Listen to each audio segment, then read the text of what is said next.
Okay. Hi, I'm Stan Diedrich, and I'd like to do my TED Talk for our Silver Lake College Administrative Program. Up here, I'll use this as a little bit of a visual aid here. I'm going to be talking today about my story, purpose, perseverance, and I have a bunch of numbers that are ascending here. I've taught 17 years at Hilbert High School, and the school year is winding down right now, and I've had the opportunity to have a lot of great kids in my classroom, and I've told a lot of different stories. There's always been this running joke about story time with Stan. So I think this is kind of a great opportunity right now to share those things with you. I have a few of my students here taping right now, and hopefully they get something out of this message. When you look here with these numbers that are ascending here, I start with 1966. That was actually before I was born. I had a brother that passed away. And my parents at the time, I have a brother and a sister, and I had my brother that passed away. And at that time, they had their family. I don't believe they were going to have any other kids. When my brother Mark passed away in '66, a few years later, I was born in 1969. And when I was growing up and being young, I guess I always looked at things that, I don't know why, but I look back now and I think you always had a purpose in life. And I have all these kids in class over all these different years, and I try to always tell them that they have a purpose in life also. You might not know what that purpose is, but you do have a purpose. And I look at this, so you're going to hear a little bit about my story, the purpose, and then perseverance as you go on, and where I'm at today. So in 1969, I was born, and you went through life, and I had a great childhood growing up. I grew up in the metropolitan area of Branch. I always joke around about that, this little suburb by Manitowoc, and I always joke with the kids. But it was a great place to grow up and to live, small town, and it really had a very supportive family and friends. 1988, I graduated from high school in Manitowoc Lincoln High School. And at that time, I had played athletics in high school, and I wanted to go to college. I wanted to play athletics, and I had this dream I was going to be a professional athlete. Well, I had an opportunity to go to UW Parkside in Kenosha, and in 1988, I got a scholarship for baseball at UW Parkside, and I went there and played. I had a great experience, but my idea when I went to school was I wanted to be an engineer, not the engineer that's on a train. I wanted to be an engineer that built things and design different types of things like that. And when I talked to my advisors at school there, they did not set me up on that track to start out with. So what happened was I started taking classes, the other classes that interested me, and those were economics and geography and things like that. As things change and your plans change, what happened was I ended up having a degree in economics and a degree in geography. And I thought that was great, and I didn't know what I was going to do with my life after I was done playing baseball. I graduated from college. But I go back now to this 1988 here, and to a teacher and coach that I had at Lincoln High School, who had always said, he goes, you should go into teaching. So it was always something that had stuck in my mind, but you're young yet, you don't know what you're going to do. It's 1992, 93, I'm graduating here, what am I going to do now? So 1993, I actually graduated from UW Parkside, and I went up to Green Bay, UWGB, and I was going to pursue a degree in teaching. And I think this is where it goes to your purpose and your perseverance is so important. I go up to Green Bay, and it was a summer day, and I was working part-time job, and I thought, okay, I'm going to go up there, I'm going to try to register and apply to get into the teaching program.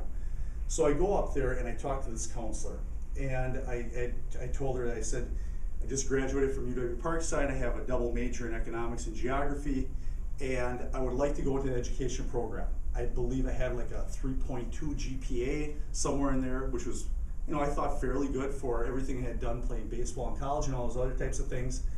And she had told me that I wasn't smart enough to be a teacher. And I listened to what she said, and she goes, there's no way you're going to get into education. So I left there, and as I'm walking out to my vehicle, discouraged, because here I'm thinking, what am I going to do with the rest of my life? I'm going to get in my truck. And as I open the door, I'm thinking, something's not right. And I locked the door, I walked back to UWGB across the parking lots, and I went into to another guidance counselor there. And when I got in there, I said, I have a question to ask you. I said, here's my situation. I have a double major, I have this GPA, I'd like to get into teaching. And Margaret Lawford, who is the head of the education department, sat down with me. She goes, there's no problem. She goes, I'll get you in.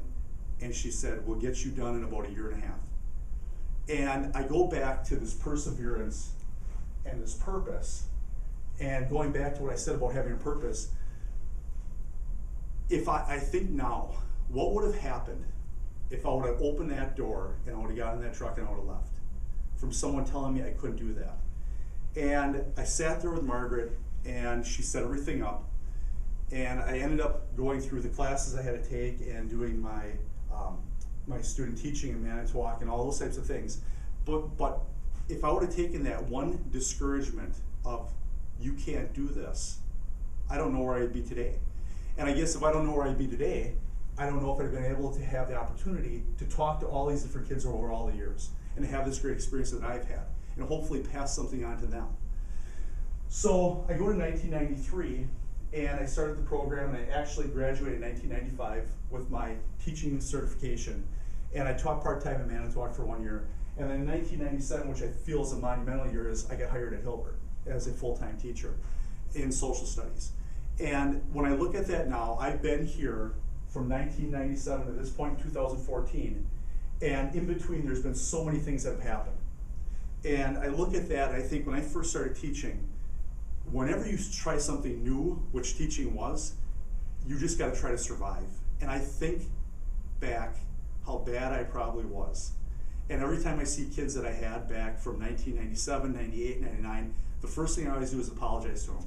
I say, geez, I'm very sorry that I didn't teach you more than what I know now. And I know now that I don't know everything.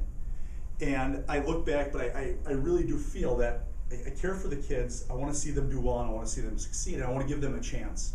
And I don't want someone to have them say, no, you can't do something.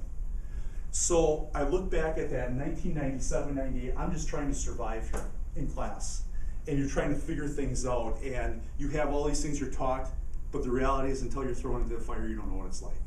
And you go through all this stuff, and you try to manage your classroom, and you try to give them the best academics, you follow your curriculum and everything else.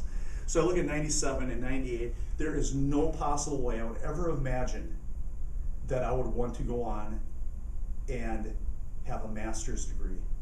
And I know I have kids now, and I like I said, I'm blessed to be around these kids all the time, and I talk to them, and they have their future in front of them. And some kids say, I'll never go to school, I'm never gonna do this. And I always try to tell them, you can't say never, because you do not know what's gonna happen. And I knew I wanted to go to school when I was back in high school, and I see these kids now, I'm like, you have to prepare, you have to try to do these things and set yourselves up in a position so that when you can, if things change, your plans change, that you can attain your goals, whatever they might be. So I look back, and like I said, in 97, 98, I would never have dreamed that I would have a master's degree. In 2006, one of my fellow teachers, Dan Carew, we started talking about, should we go get our master's degrees? And actually what happened was we got a bunch of teachers here from Hilbert, and we went to UW La Crosse, and we did get our master's degrees in educational leadership and professional development.